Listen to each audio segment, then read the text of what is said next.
ओम शांति, welcome. Thank you. Hong Kong में welcome है आपका। बाप दादा को पहले वेलकम करते हैं, स्वागत करते हैं।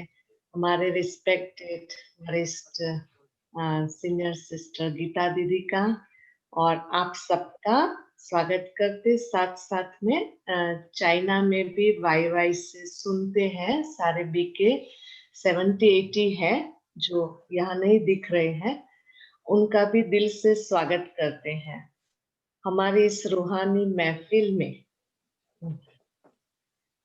सब वीडियो ऑन करके एक हाथ की ताली से स्वागत करेंगे। हमारी इस रूहानी महफिल में मधुबन से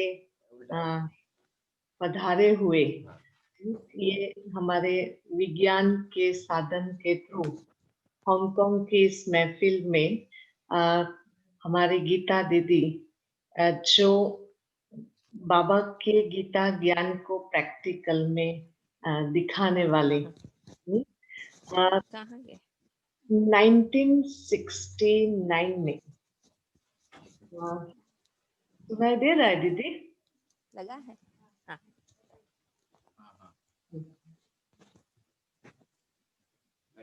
अच्छा, 1969 में आप 14 साल के थे, तभी आप ईश्वरीय ज्ञान के संपर्क में आए। आप बहुत तेजस्वी स्टूडेंट रहे, इसलिए मैट्रिक में साउथ गुजरात में आपने फर्स्ट करते हुए 12th बोर्ड एग्जाम के बाद, जैसे गीता सार में बताते हैं, कोई व्यक्ति अगर बुद्धिमान है तो उसे समाज की भलाई के लिए काम करना चाहिए। ऐसे व्यक्ति को बिना स्वार्थ के समाज के लिए योगदान देना चाहिए। शायद यही धारणाएं लेते हुए इतने बुद्धिमान स्टूडेंट बाबा को पहचान के आपने सरेंडर किया 72 में, और तब से आप बहुत अच्छे स्टूडेंट भी हो। जब भी हम मधुबन में होते हैं तो आप पहले नंबर मुरली सुनने बैठते हो, जब दादी जी सुनाते हैं आप नहीं सुनाते तब, और ऐसे लिखते हो, हम देखते रहते हैं और आपको कभी पता नहीं होता आसपास में क्या चल रहा है। ऐसे ब्रिलियंट स्टूडेंट भी हो, बहुत प्रभावशाली टीचर भी हो, प्रतिभाशाली हो, क्योंकि आप टीचर्स ट्रेनिंग के लिए भी बहुत आकर्षण करने वाले, और राजयोगा कोर्स की ट्रेनिंग के लिए भी आप बहुत माहिर हो। तो आप टीचर के रूप में भी बहुत अच्छे हो, और साथ साथ में स्पीकर के रूप में भी आप बहुत श्रेष्ठ, जो हमें पर्सनली बहुत पसंद है। कोई भी टॉपिक में, कितने प्रोग्राम्स में देश विदेश में आपने बहुत सुंदर क्लासेस और स्पीच किए हुए हैं।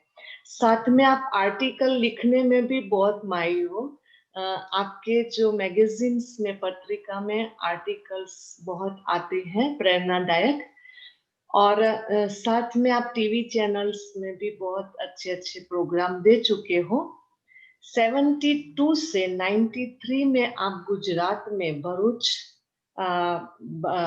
सूरत, अहमदाबाद में सेवाएं देते हुए, भावनगर में 14 साल आपने बहुत बड़ी तपस्या करते हुए सेवा की, और जॉन इंचार्ज के रूप में। जैसे 14 साल की तपस्या के बाद बाहर गए, आप 14 साल की तपस्या के बाद बाबा के घर में मधुबन में पहुंच गए। मधुबन में 93 से 17 साल तक ज्ञान सरोवर, जहाँ विदेशी रहते हैं, ज्ञान सरोवर में आप एकोमोडेशन में, और साथ में आपने जो एकोमोडेशन में सेवा किया, रिसेप्शन में सेवा किया, और साथ में इंटरनल एडमिनिस्ट्रेशन रूप में भी सेवाएं दी। और वर्तमान समय पे आप शांतिवन में हो एज ए सीनियर टीचर और टीचर ट्रेनिंग के लिए। आप बिजनेस एंड इंडस्ट्री विंग के हेड क्वार्टर कोऑर्डिनेटर हो। तो वर्तमान समय पे बहुत ही सुंदर रीति से चाहे बाबा के घर में मुरली सुनाना हो, टीचर्स को पालना देनी हो, या बहुत सारे उलझे हुए प्रश्न लेकर आने वाली आत्माओं को आप बहुत सुलझाते हो, ऐसे सच्ची गीता आप हो। तो आपसे हम अभी पहले दृष्टि लेंगे, बाबा का गीत बजेगा और फिर आप गीता पाठशाला में बैठे हुए सब गीता पाठ बाबा के उनके एक्सपीरियंस और बाबा के जो उन्होंने सुने हैं दादियों के साथ भी, और मधुबन भूमि में है तो बहुत सुंदर सुंदर अनुभव होता ही है, तो हम सुनेंगे। ओम शांति।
ओम शांति।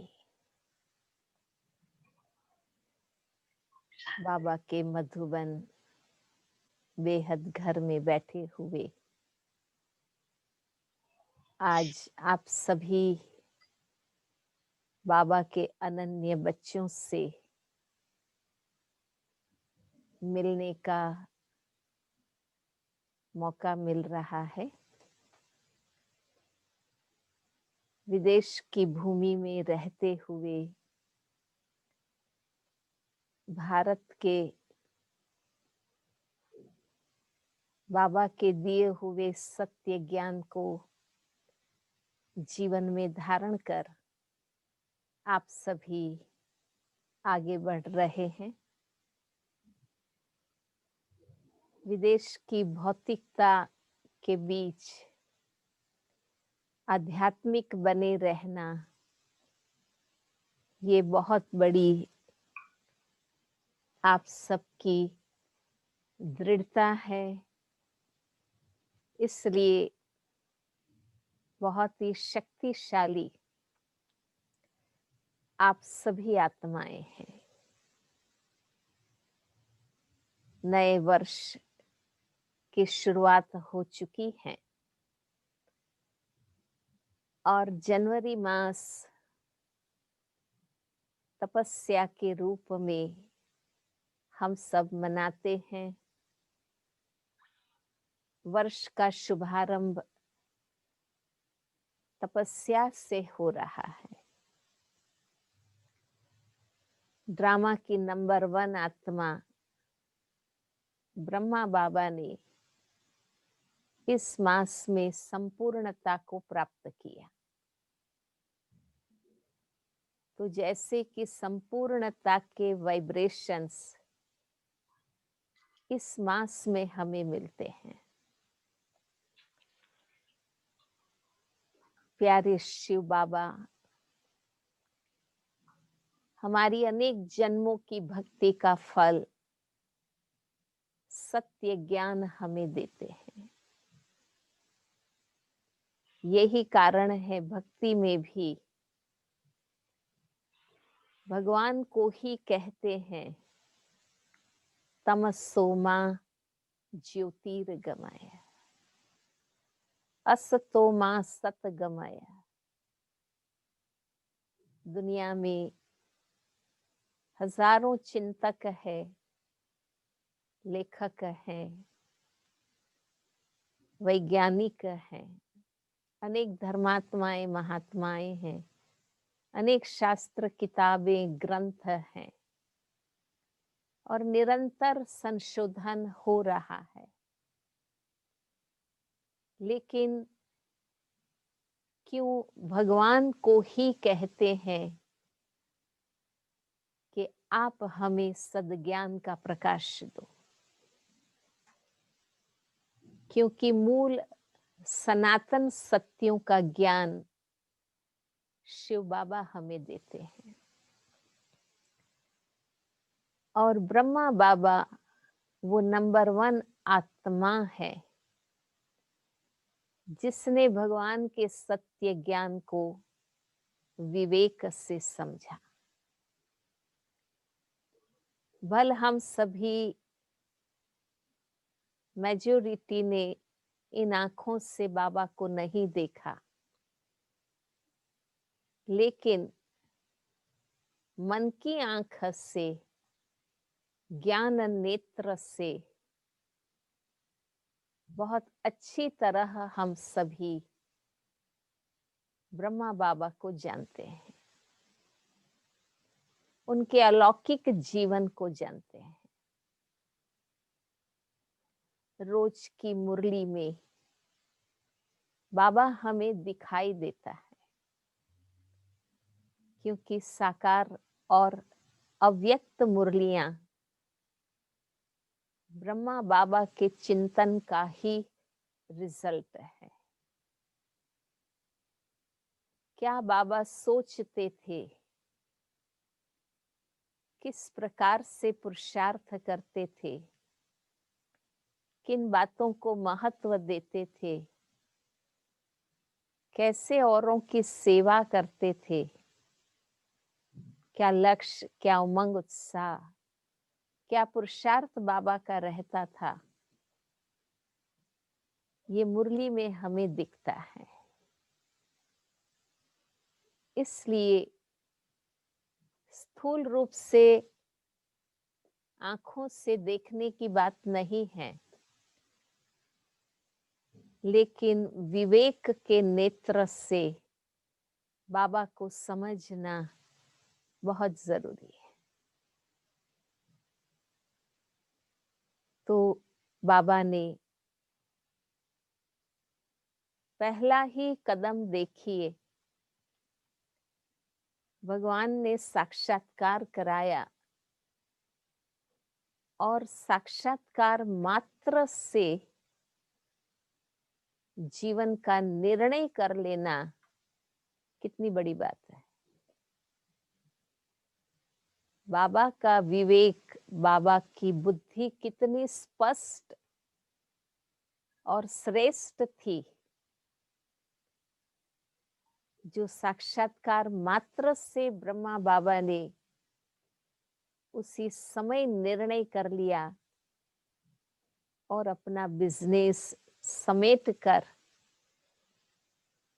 कलकत्ता जाकर पूरा बिजनेस समेट कर बाबा हैदराबाद लौट गए। आज सत्य ज्ञान हम सबको मिला है, प्रैक्टिकल। हम अपने आप को कहाँ तक समेट पाए हैं, क्योंकि योगी बनना अर्थात सार में स्थित हो जाना,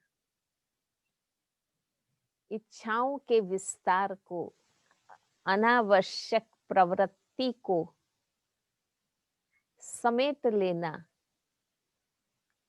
और जो सत्य है, सार है,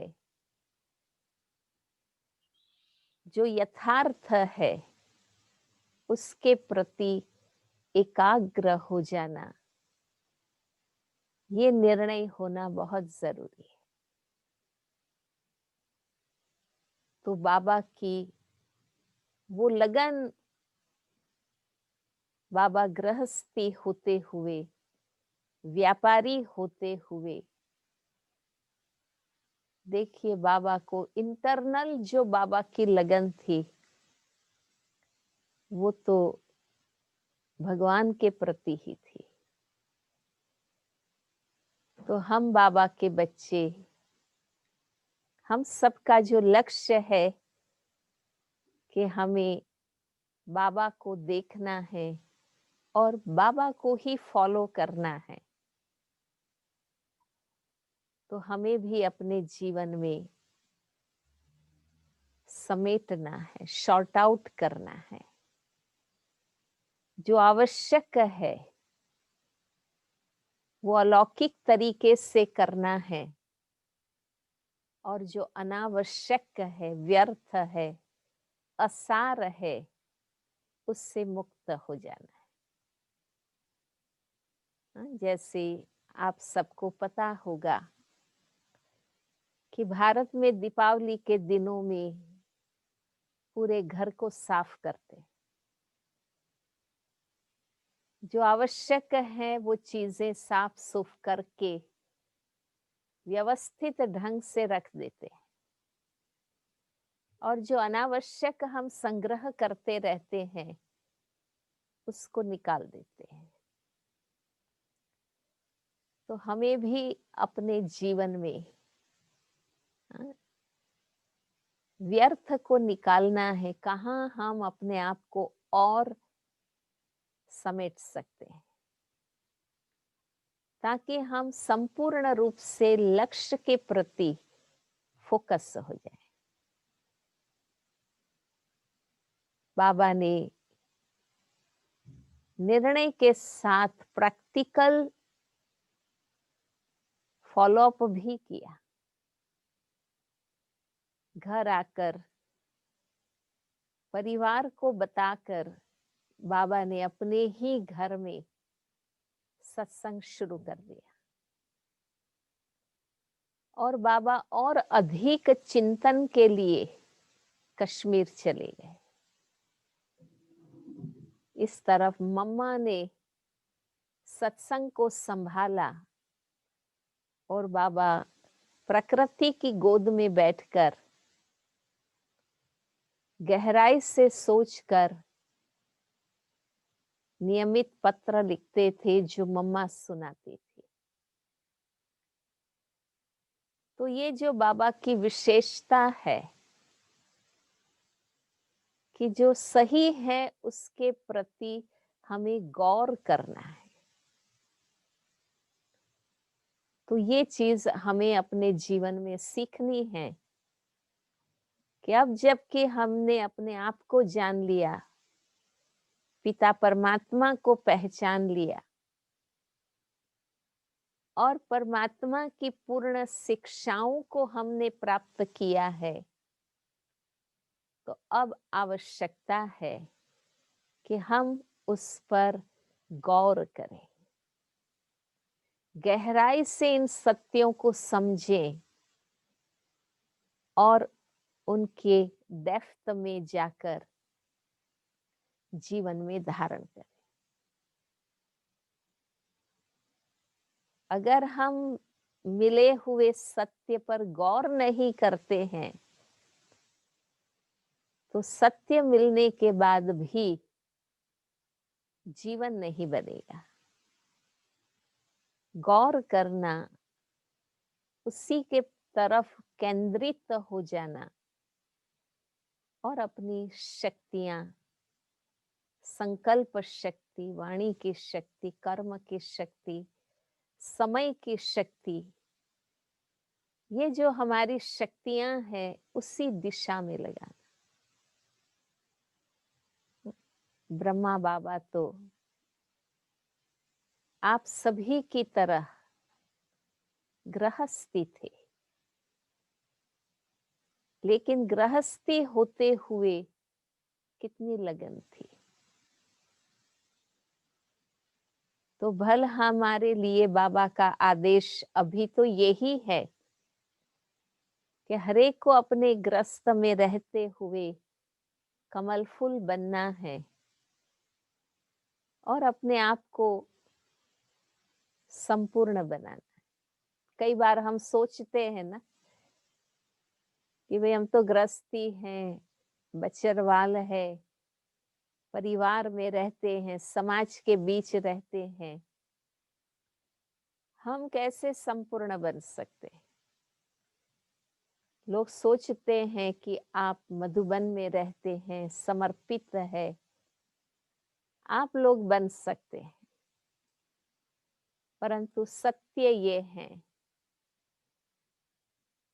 कि मधुबन में रहो, समर्पित हो जाओ, लेकिन अपने आप को वो ही बना सकता है जिसकी लगन बाबा से। जैसे ब्रह्मा बाबा की बस एक ही लगन रही। तो व्यक्तिगत जब तक गहराई से हर बात को हम समझते नहीं, स्वीकार नहीं करते,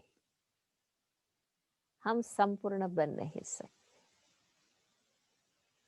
और देखो बाबा की लगन मुरली में दिखता है ना कि पूरा सतो प्रधान बनना है, संपूर्ण पावन बनना है, बाबा से पूरा वर्षा लेना है। माना ब्रह्मा बाबा थोड़े में राजी होने वाले नहीं थे। जैसे कई बार हमें संतुष्टता आ जाती है ना कि भाई हम नित्य ज्ञान योग करते हैं, पवित्र जीवन जीते हैं, हम बाबा के कार्य में मन वचन कर्म तन मन धन से मददगार बनते हैं, हमारा जीवन बहुत अच्छा है। परंतु बाबा का सदा लक्ष्य क्या रहा कि पूरी प्राप्ति करते, है ना। कई बार हमें होता है कि और क्या पुरुषार्थ करना है, और क्या पुरुषार्थ करना है, लेकिन जब हम अपने आप को देखते हैं तो पता चलता है कि अभी भी हमारे में कितनी कमजोरियां हैं और हमें अपने आप को कितना ऊंचा बनाना है। तो बाबा की जीवन हम सबके लिए एग्जाम्पल है और बाबा ने हमारे सामने दोनों एग्जाम्पल, बाबा और मम्मा, ऐसे एग्जाम्पल पेश किए हैं जो हम कोई भी बहाना नहीं कर सकते, कोई कारण नहीं बता सकते। देखो बाबा वानप्रस्थी थे, बूढ़े थे, मम्मा युवा थी, मम्मा युवा थी। युवा अवस्था में मम्मा ने कंप्लीटली समर्पित किया मन और बुद्धि से और ब्रह्मा बाबा को फॉलो किया। कई कहते हैं ना, हम बूढ़े हैं, हम इतना पुरुषार्थ नहीं कर पाते हैं, लेकिन जब लोग रिटायर्ड होते हैं उस अवस्था में बाबा ने नया पुरुषार्थ शुरू किया। जहां लोग सोचते हैं कि 60 की आयु हुई माना बुद्धि कम हो जाती है, और ब्रह्मा बाबा ने उस आयु में सद्बुद्धि धारण की। कई कहते हैं हम युवा है, बूढ़े हों, वानप्रस्थी हों, फिर ये पुरुषार्थ करना है। युवा अवस्था में इतना आध्यात्मिक कैसे बन सकते? ये आयु, युवा आयु तो खा पी के मौज करने की आयु है, लेकिन उसी आयु में मम्मा ने, दादियों ने अपने आप को योगी बनाया। और यज्ञ में आने के बाद युवावस्था, किशोर अवस्था में बाबा का ज्ञान मिला और जीवन भर वही संस्कार इन लोगों के रहे। कोई समय का, जमाने का, संसार का प्रभाव नहीं पड़ा। तो सत्य को समझने का रिजल्ट क्या आना चाहिए? भगवान मिला है और सारे सनातन सत्यों का ज्ञान मिला है, तो उसका रिजल्ट क्या आना चाहिए? वो बाबा, मम्मा और दादियों ने हमें दिखा दिया कि कितनी लगन, कितनी समर्पणमयता, कितनी एकाग्रता, कितना परिवर्तन, कितना त्याग जीवन में आना चाहिए। वही सत्य हमें भी मिला है ना? हमारा रिजल्ट क्या है? तो जनवरी मास, अव्यक्ति मास, जब चारों ओर तपस्या चलती है, हम साइलेंस में रहते हैं और बाबा के जीवन चरित्र को याद करते हैं, तो हम अपने आप को भी महसूस करते हैं कि हम चाहे बूढ़े हैं, चाहे युवा है, स्त्री है या पुरुष है, गृहस्थी है या कुमार कुमारी है, पर हमारा रिजल्ट क्या आना चाहिए?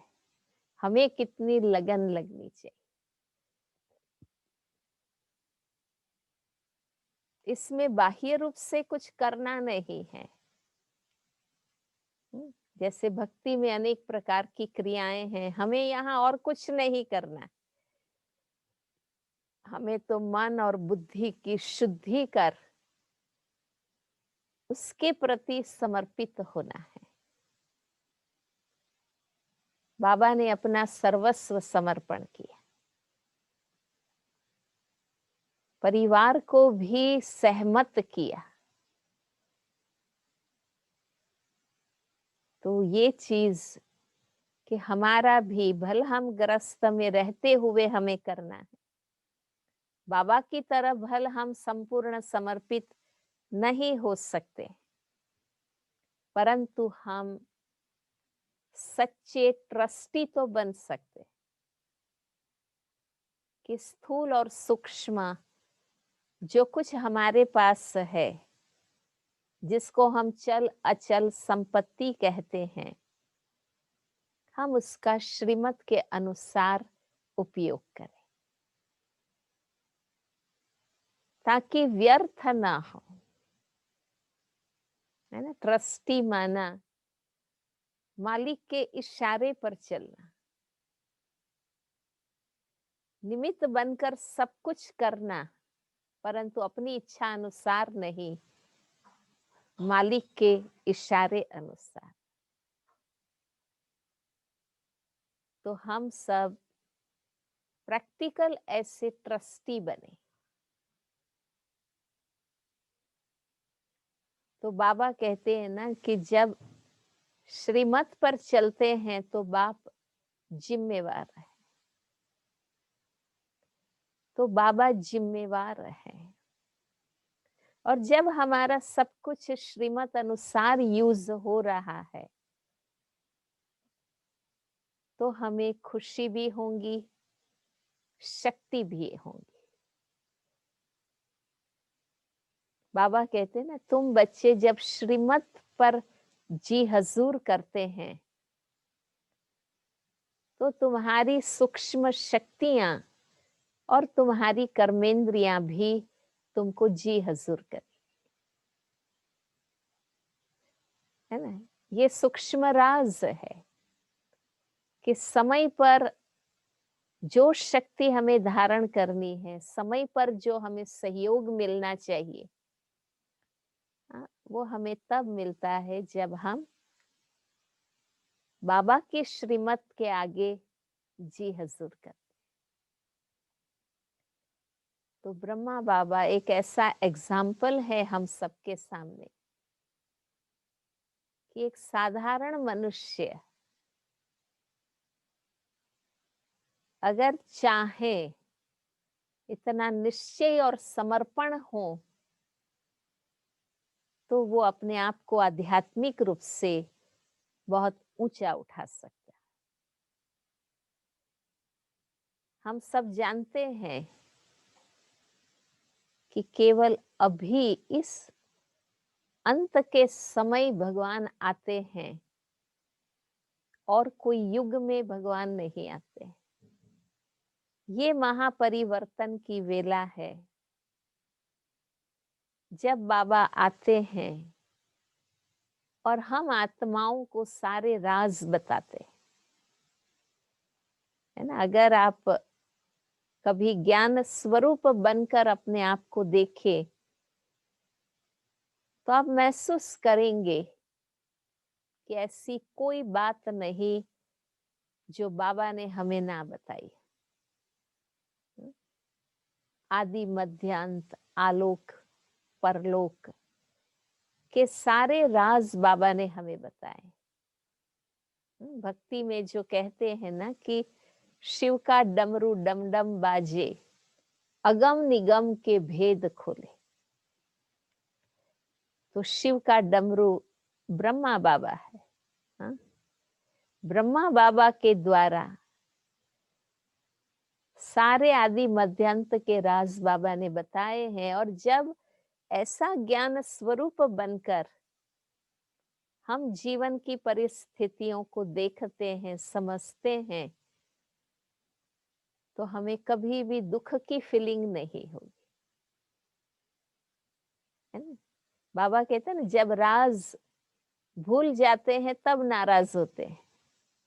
जिस क्षण हम राज भूलते हैं, चाहे कर्म की गति का राज है, हिसाब किताब का राज है, वैरायटी ड्रामा का राज है, वैरायटी पुरुषार्थी आत्माओं का राज है, तो हमें कभी भी दुख की फीलिंग नहीं आई,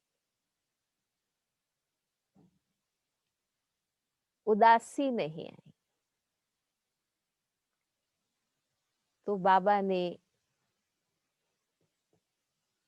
परिवार सहित सब कुछ समर्पित करके, माना यही लगन है कि बाबा को कोई भी सामाजिक या सांसारिक बंधनों ने बांध नहीं सके। जीवन की कोई परिस्थिति ने बाबा को कहीं अटकाया नहीं। माना इतनी लगन कि बाबा सब विघ्नों को ओवरकम कर सके। आध्यात्मिकता एक ऐसी चीज है कि दुनियावी कोई बातें, कोई सीमाएं हमें रोक नहीं सकती। साकार में बाबा के पास कहीं आते थे, बाबा को देखते थे कि बाबा इस आयु में भी, क्योंकि यज्ञ के शुरू में तो सभी कामकाज खुद करते थे, बाबा भी उस आयु में, बाबा जब भारत में आए तो बाबा तो 75-75 के आसपास बाबा की एज हो गई थी। और उस एज में भी बाबा सारी सेवाएं करते थे, क्योंकि मम्मा बाबा करते थे और सब उसको फॉलो करते थे। तो कई बच्चे कहते थे कि बाबा आप इतनी हड्डी मेहनत मेहनत वाली सेवा क्यों करते हैं, हम बच्चे हैं ना, हम करेंगे। तो बाबा क्या जवाब देते, जैसे आज हम कहते हैं ना कि क्या करें, अब सेवा मेरे से होती नहीं है, अब मैं बूढ़ी हो गई हूँ। तो बाबा क्या सोचते थे, बाबा कहते थे, ब्रह्मा बाबा, कि कल्प कल्प जब जब शिव बाबा सृष्टि पर आएंगे तो मैं तो बूढ़ा ही होऊंगा, मैं तो बूढ़ा ही होऊंगा। तो क्या मैं यज्ञ सेवा करके अपना भाग्य जमा न करूं? बाबा का चिंतन ये था। तो हमें भी इस प्रकार से फॉलो करना है कि हमारे से जो भी हो सके वो पुरुषार्थ और सेवा हमें करना है। खुद नहीं कर सकते हैं, औरों को उमंग उत्साह भरे, है ना, औरों को भी उमंग उत्साह भरे, ताकि वो आत्माएं सेवा में सहयोगी बने और दूसरों को उत्साह भर के सहयोगी बनाने में हमारा भी तो भाग्य बनता है ना। कई कहते थे कि बाबा मैं तो बचरवाल हूँ, मेरे 2-4 बच्चे हैं, मेरा तो दिन रात उसी में टाइम जाता है। तो बाबा क्या कहते थे, बाबा कहते थे कि बच्चे तुम तो भाग्यशाली हो, तुम्हारी बनी बनाई गीता पाठशाला है, तुम अपने परिवार को, अपने बच्चों को ही बैठ करके ज्ञान सुनाओ। बाबा कहते थे जैसे वैष्णव लोग बाल कृष्ण की पूजा करते थे, तुम भी अपने परिवार को ज्ञान दो, बच्चों को ज्ञान दो, तुम्हारी तो बनी बनाई गीता पाठशाला है। औरों को गीता पाठशाला खोलनी हो तो स्टूडेंट बनाने पड़े, ढूंढने पड़े, तुम्हारे 4-5 बच्चे हैं, तुम्हारी बनी बनाई गीता पाठशाला। तो हर लौकिक बात को, परिस्थिति को अलौकिक बनाना और कहीं भी अटकना नहीं, कहीं भी अटकना नहीं, है ना। बाबा कहते हैं ना, महारथी वो है जो कोई भी बात में रुके नहीं, अटके नहीं, सदा आगे बढ़ते रहे, हर परिस्थिति को पुरुषार्थ में कन्वर्ट करें। तो ऐसी बाबा कहते हैं ना, बुद्धि तुम बच्चों की भी होनी चाहिए, ताकि हम हर परिस्थिति में रास्ता निकालें और आगे बढ़े, है ना। अक्सर क्या होता है कि हम अपना ज्ञान योग के पुरुषार्थ का जो समय है, कोई भी कारण से पहले उनको ही कट कर देते हैं। क्या तबीयत ठीक नहीं है, सो जाओ, आज मेहमान आए हैं, क्लास में नहीं जाओ, है ना। जो हमने बाबा को दिया है टाइम, वो ही हम कट कर देते हैं। लेकिन यही मौका है कि हम उस समय अपनी दृढ़ता दिखाएं, मेहमानों को भी ज्ञान देने का मौका मिलता है कि देखो भाई, रोज शाम को 6:30 बजे हमारा योग का समय है, आप भी साइलेंस में बैठिए मेरे साथ और आप भी भगवान को याद कर, है ना। तो हम अगर महत्व देंगे तो औरों को भी हम ज्ञान दे सकेंगे, या उनको भी महसूस होगा कि ये सच्ची लगन से चल रहे हैं। जो भी बाबा के साथी बने, अलौकिक परिवार के बच्चे, आप देखिए वो सब वैरायटी बैकग्राउंड के थे, अलग अलग परिवार के थे, अलग अलग स्वभाव संस्कार के थे, लेकिन बाबा ने हरेक के पीछे मेहनत की और आप समान बनाए, है ना। बाबा निमित्त माध्यम थे, लेकिन बाबा ने अपने समान अनेक बच्चों को तैयार किया, क्योंकि विश्व कल्याण का इतना बड़ा कार्य कोई एक से नहीं हो सकता है। इस बात को बाबा जानते थे और इसलिए बाबा ने इतना होल्ड नहीं कर लिया कि मैं ही करूंगा, है ना। कई बार हम कोई सेवा करते हैं तो हम जैसे इतना अधिकार कर लेते हैं कि मेरे सिवा ये सेवा कोई नहीं कर सकता है, हाँ?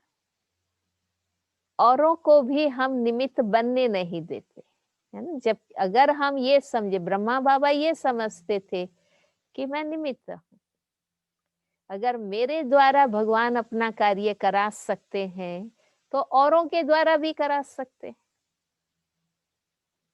जब हम खुद को निमित्त समझते हैं तो औरों को भी निमित्त बनता हुआ देख सकते हैं, परंतु जब हम मालिक बन जाते हैं तो हम समझते हैं कि नहीं, मैं ही करूंगा, मेरे द्वारा ही होना चाहिए, औरों को क्यों ये सेवा दी गई। परंतु नहीं, बाबा ने सदा अपने आप को माध्यम समझा, निमित्त समझा। इसलिए बाबा को टेंशन नहीं हुआ, क्योंकि बाबा सदा निमित्त भाव में रहे कि ये भगवान का कार्य है, भगवान मेरे द्वारा करा सकते हैं तो सबके द्वारा भी करा सकते।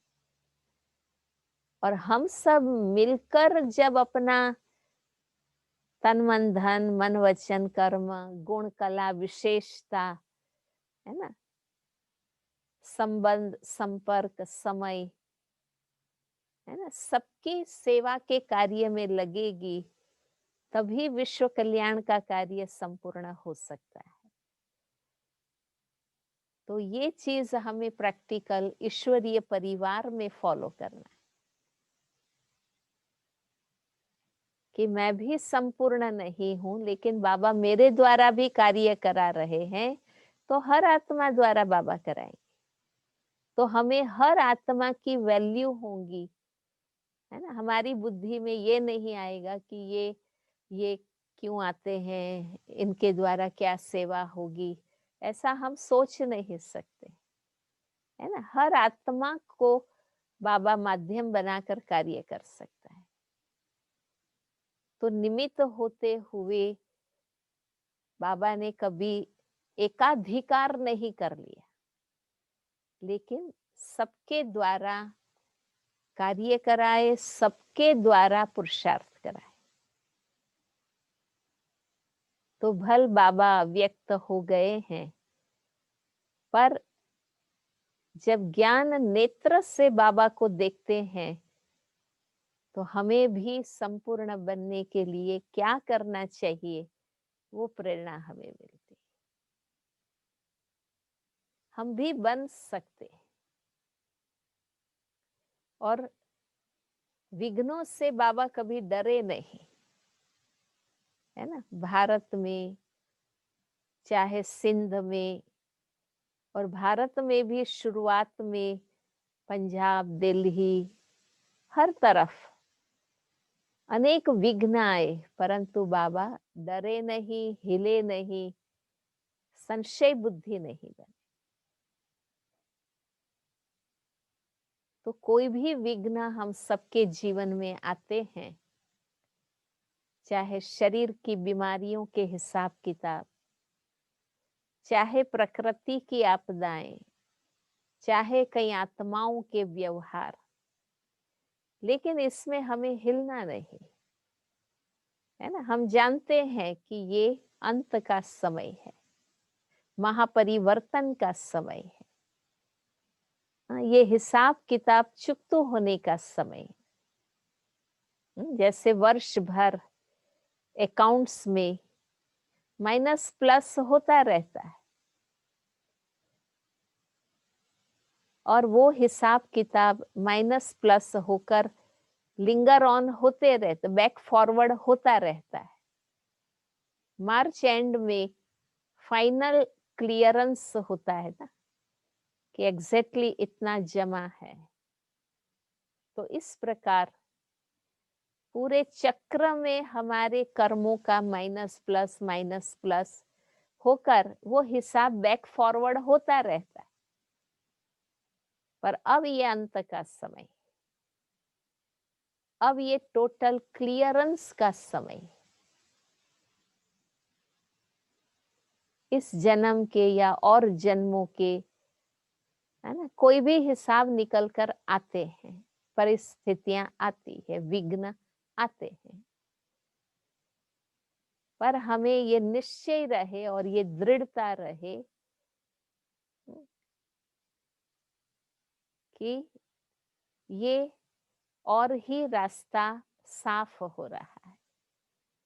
हमारे लिए खुशी की बात यह है कि जब हिसाब किताब क्लियर करने का समय आया, तब बाबा खुद हमारे साथी बने, है ना।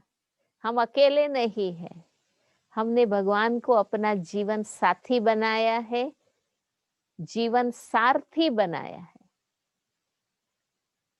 तो हिसाब किताब चुकाने में भारी नहीं लगेगा।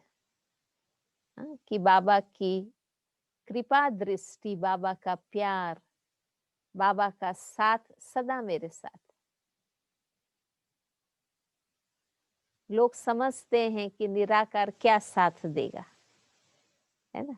कई बार हम भाई बहनें भी ऐसा सोचते हैं कि प्रैक्टिकल में साकार में कोई होना चाहिए ना, निराकार हमें कैसे मदद करेगा। पर अब हम सबको अनुभव हुआ है कि निराकार ही मदद कर सकता है। हाँ? शरीरधारी की तो अपनी लिमिटेशन है। हाँ? एक तो शरीर की बहुत बड़ी लिमिटेशन है कि उसे खुद को पर्सनल कुछ टाइम देना ही पड़ता है। जब तक हम शरीर में हैं, ये सीमा, ये लिमिटेशंस रहती। इसलिए हर क्षण, हर स्थान देहधारी साथी नहीं बन सकता है ना। उसे कुछ समय परिवार को देना होगा, कुछ समय नौकरी में देना होगा, कुछ समय समाज को देना होगा, कुछ समय खुद को भी देना होता है। इसलिए निराकार ही हर क्षण और हर स्थान हमारा साथी हो सकता है। और अभी कोरोना महामारी में तो सबको ये समझ में आ गया, कितना भी धन था, साधन थे, टेक्नोलॉजी थी, सुविधाएं थी, पर कुछ भी काम नहीं आया। उस समय उनकी अपनी फिजिकल इम्यूनिटी और स्पिरिचुअल इम्यूनिटी ही काम में आई। खुद का मनोबल ही खुद को काम आया। और ये खुद का मनोबल कैसे आता है? जितना हम श्रेष्ठ कर्म करते हैं, श्रेष्ठ विचार करते हैं, शुभ चिंतन करते हैं, शुभ बोल हम बोलते हैं, वो ही जमा होता है जो हमें समय पर मदद करता है। वो हमारा एक पावर बन जाता है। इसलिए जिन्होंने लंबे समय से ज्ञान योग किया, श्रीमत पर चले, बाबा की सेवा में मददगार बने, है ना, वो ही हमारा विल पावर बढ़ाता है। हम सबकी बुद्धि में क्या आया? हाँ? जब कोरोना महामारी का एक पेपर विश्व के सामने आया, तो हम सबकी बुद्धि में उस समय कौन सी बातें आई? कि बाबा ने पहले से हमें बताया। बाबा ने पहले से बताया है कि ऐसा ऐसा होना है। तो हम सब घबराए नहीं, चिंतित नहीं हुए, टेंस नहीं हुए। पर हमें ये बुद्धि में आया कि बाबा ने शुरू से हमें बताया है कि इस प्रकार की परिस्थितियां आनी ही है। हमें अपनी स्वस्थिति में रहना है, अपनी आत्म स्थिति में रहना है।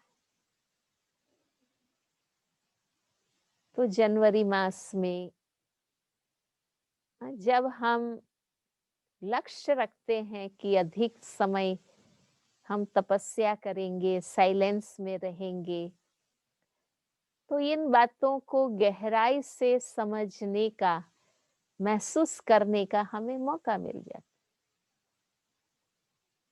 भक्ति में भी आप देखिए, लोग रोज भक्ति करते हैं, पूजा पाठ करते हैं, मंदिरों में जाते हैं, फिर भी श्रावण मास में, अधिक मास में, चातुर्मास में लोग अधिक धर्म, ध्यान, दान, पुण्य, यज्ञ, होम, हवन, पुरुषार्थ करते। इतने तक लोग कहते हैं कि अधिक मास में, जिसको पुरुषोत्तम मास कहते, अधिक मास में अगर हम ये पुण्य जमा कर लेंगे तो सारा वर्ष भक्ति नहीं करेंगे तो भी चलेगा। तो ये हमारा रूटीन है। रोज हम ज्ञान योग क्लास करते हैं, ये तो अब हमारा लाइफ है। ये हमारा रूटीन है। देखो, हम रोज खाते हैं, नहाते हैं, सोते हैं, श्रम करते हैं। तो हम थोड़ी ऐसे कहेंगे कि आज तो मैंने खाना खाया, आज तो मैंने स्नान किया। इट इज रूटीन, ये तो रूटीन है ना। वो कोई हमारा पुरुषार्थ नहीं है, ये रूटीन है।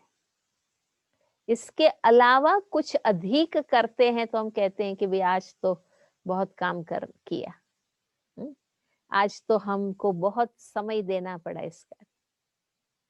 तो ऐसे हम ब्राह्मण बच्चों का भी रोज अमृत वेले उठना, रोज मुरली क्लास करना, रोज कर्म योग करना, ट्रैफिक कंट्रोल करते हैं, हर घंटे बाबा को 1 मिनट याद करते हैं, संध्या योग करते हैं, रात को बाबा को अपना चार्ट बताकर गुड नाइट करते हैं। ये रूटीन है, ये पुरुषार्थ नहीं। अब ये हमारा स्वाभाविक है ही है, क्योंकि हम योगी हैं। पर जब हम विशेष समय निकालकर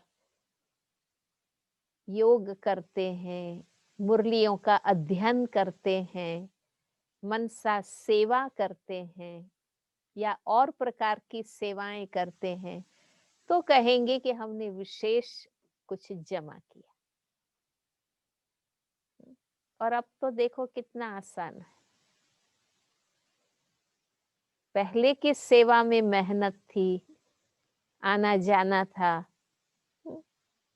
अब जो सेवा है वो हमारी मनसा सेवा है, अपनी अच्छी स्थिति से सेवा। स्थूल जो भी धन साधन है वो तो हम सहयोगी है ही, बाबा के मददगार है ही, है ना। वो तो भक्ति में भी सब भगवान के नाम, धर्म के नाम, मंदिरों में, आश्रमों में, कथाओं में अपना धन साधन सहयोग देते ही है। हमें तो डायरेक्ट बाबा को सहयोग देने का, मददगार बनने का मौका मिला है ना। हम तो डायरेक्ट सत्य धर्म, सत्य सेवा कर रहे हैं। परंतु उसके बाद भी हमें अपनी मनसा से, शुभ चिंतन द्वारा, शुभ भावना द्वारा, योग युक्त स्थिति द्वारा और अपनी शक्तिशाली स्थिति से सेवा करने का भी बाबा ने हमें मौका दिया है। तो ये बहुत अच्छा कार्यक्रम बिंदु बहन ने बनाया है।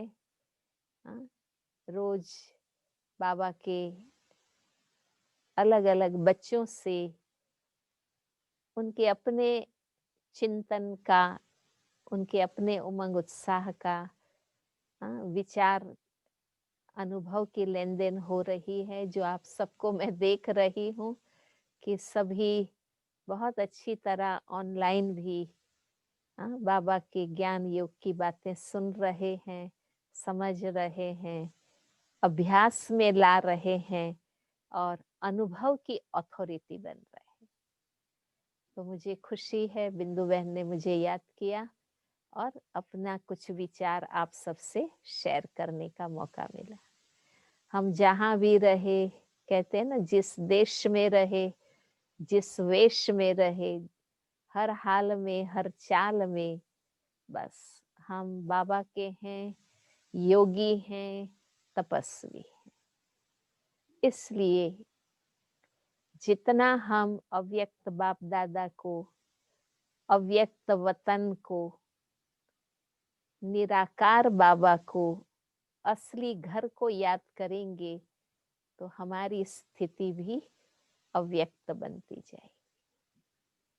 शरीर व्यक्त है, मैं आत्मा अव्यक्त हूँ। शरीर भौतिक है, लौकिक है, सांसारिक है, पर मैं अलौकिक हूँ, दिव्य हूँ, ज्योति बिंदु हूँ। तो जितना हम अपने अव्यक्त आत्म स्वरूप को, अव्यक्त बाप दादा को, अव्यक्त वतन को, निराकार घर को, निराकार बाबा को याद करेंगे, हमारे अंदर भी अव्यक्त स्थिति बनती जाएंगी, रूहानियत आती जाएगी। ओम शांति। ओम शांति। थैंक यू दीदी, आपने एक ही बार में स्वीकार किया हमारा निमंत्रण। बहुत बहुत थैंक्स। और आप सबने अनुभव किया, बच्चों ने कितने स्पष्टवादी और कितना सहज सिंपल रीति से एक सैंपल बनने का हमें गीता उपदेश दिया। बाबा का ज्ञान है, मेरा नहीं है। सच्ची गीता, बाबा की सच्ची गीता का ज्ञान गीता बेन के थ्रू हमें मिला। तो ये गीता उपदेश ही आपने दिया। जी। और दीदी, बहुत 4 दिन से हम मधुबन को यहाँ अनुभव कर रहे हैं, तो बहुत सारे भाई बहनों की फीडबैक आ रही है। कई भाई बहन रो रहे हैं अमृत वेला बाबा की फीलिंग में, क्योंकि और आज भी हमको एक फीडबैक मिली, भाई ने कहा ऐसा लग रहा है कि हम मधुबन में अभी जी रहे हैं। तो बहुत सुंदर सबके एक्सपीरियंस से बहुत ध्यान से सुन रहे थे। और आप ऐसे बारंबार हमें मिलते रहो, क्योंकि बहुत सारा खजाना है आपके अंदर भी, हमें अनुभव करना है। तो दिल से बहुत बहुत शुक्रिया, आप ऐसे टाइम निकाले, क्योंकि आप भट्टी करा रहे हो आजकल, सुना है मधुबन में। तो भट्टी, आपकी भट्टी चल रही है और फिर भी आप आए हमारे पास। आ, बहुत थैंक्स। सब एक हाथ की ताली से आभार करेंगे। सब वीडियो ऑन करेंगे प्लीज। जी। दीदी यहाँ पे चाइना से है, और हमारे मलेशिया से है, भारत से है, हांगकांग अच्छा। से है। कोई जूम पे सुन रहे हैं, कोई वाई वाई पे सुन रहे हैं। तो वहां पे भी 70-80 है बाबा के बच्चे, और यहाँ पे भी सुन रहे हैं। और कोरिया और जापान साइड टाइम तो हमको मैसेज आया है कि हमें रिकॉर्डिंग भेजो, हम जरूर सुनेंगे। जी। हिंदी समझते हैं? नहीं दीदी, अभी ट्रांसलेशन हो रहा है साथ साथ में। अच्छा। इंग्लिश में, मैंडरिन में हो रहा है, और 2 दिन पहले कोरियन में भी हुआ था, लेकिन उनका टाइम अभी लेट हो गया, तो इसलिए वो इंग्लिश से ही वो करेंगे। ट्रांसलेशन। जी, तो अभी चाइनीज में भी ट्रांसलेशन हो रहा है साथ में, सब सुन ओके, रहे हैं। जी। बहुत जी अच्छा। दीदी। जी। आ, ये भी एक तो मौका है कि अभी टेक्नोलॉजी भी मददगार है। जी। है ना? हम जी। विज्ञान के साधनों के आधार पर भी पालना बाबा की ले रहे हैं, और आगे वो भी समय आना है जब हमें बस अपनी और बाबा की शक्ति से आगे पार होना है। तो ये भी एक मौका है जो हम सभी अपने आप को और भरपूर कर रहे हैं। आपसे सुनते सुनते 2 लाइन लिखा अभी हमने। अ, कोशिश पे अपने टिकाओ ध्यान, कोशिश पे अपने टिकाओ ध्यान, क्या होगा आखिर, मत हो परेशान। सच्ची लगन में होके मगन, सच्ची लगन में होके मगन, कर्म करे जो, वो सफल है, हमारी गीता दीदी।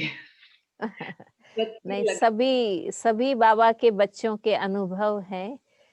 हम अपनी पूरी लगन और शक्ति से पुरुषार्थ करेंगे तो जरूर बाबा के भी ग्रेस मार्क्स हमें मिलेंगे, और हम जरूर अपने आप को संपूर्ण बना सकेंगे।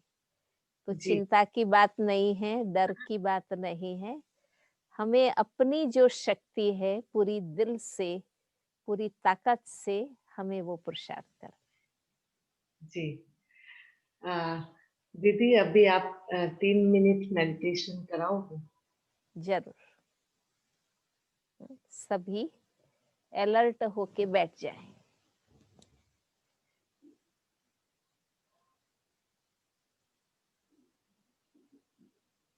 कुछ क्षणों के लिए सभी बातों से अलग हो जाइए।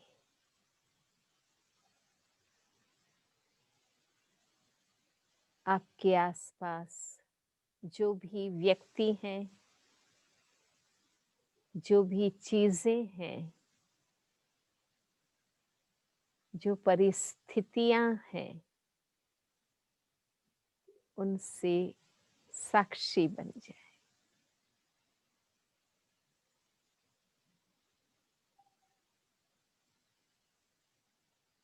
स्वयं के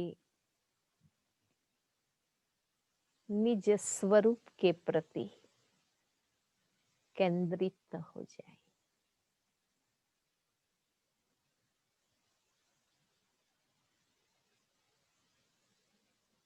मैं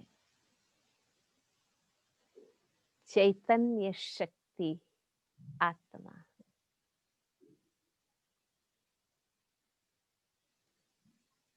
शरीर व्यक्त है, स्थूल है, प्रत्यक्ष है। मैं आत्मा अति सूक्ष्म, दिव्य, अलौकिक।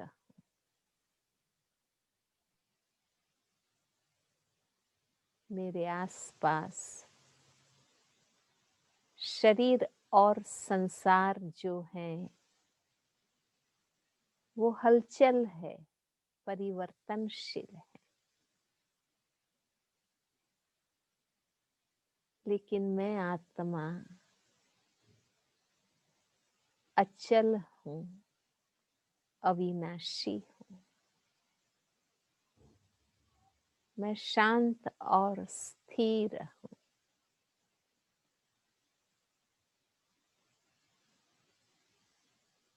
मैं जैसे ही देहभान से न्यारी होती हूँ,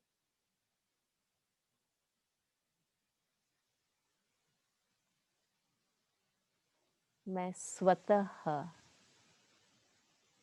बाबा से कनेक्ट हो जाती।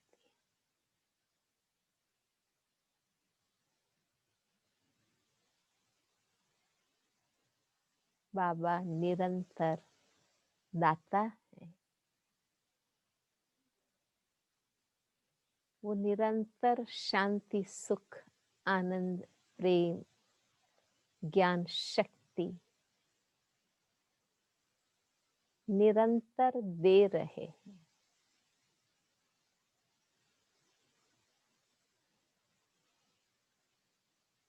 जैसे ही मैं बाबा को याद करती हूँ,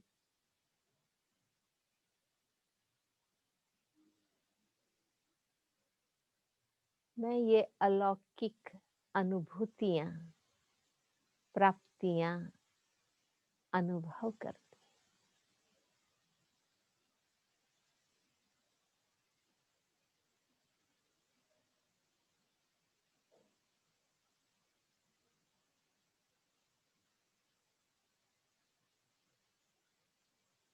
मैं वो ही शुद्ध आत्मा, सर्वशक्तिमान बाबा की अमर संतान हूँ।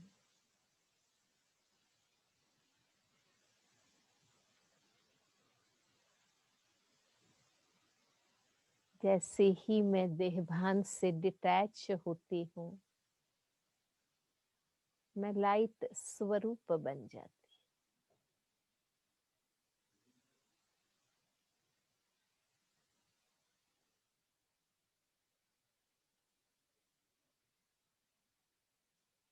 अव्यक्त वतन में अव्यक्त बाप दादा के संग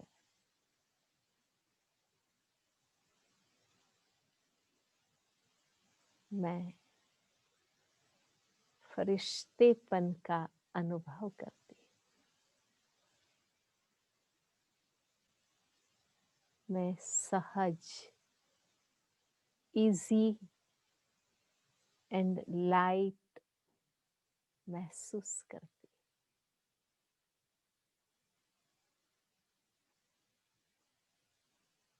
अपनी शुभ भावनाओं और श्रेष्ठ विचारों से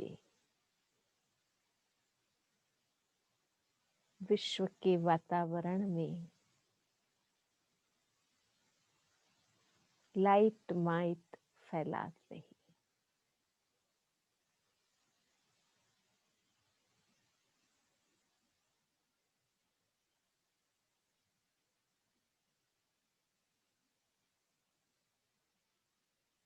ओम शांति।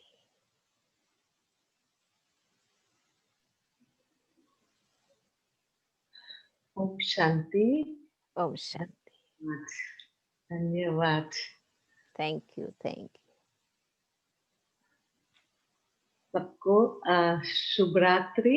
और कल फिर से हम महान आत्मा से मुलाकात करेंगे, आत्म प्रकाश भाई। तो बाबा के समय के हैं, राइट। तो हम सब मिलेंगे फिर से। Okay, thank you.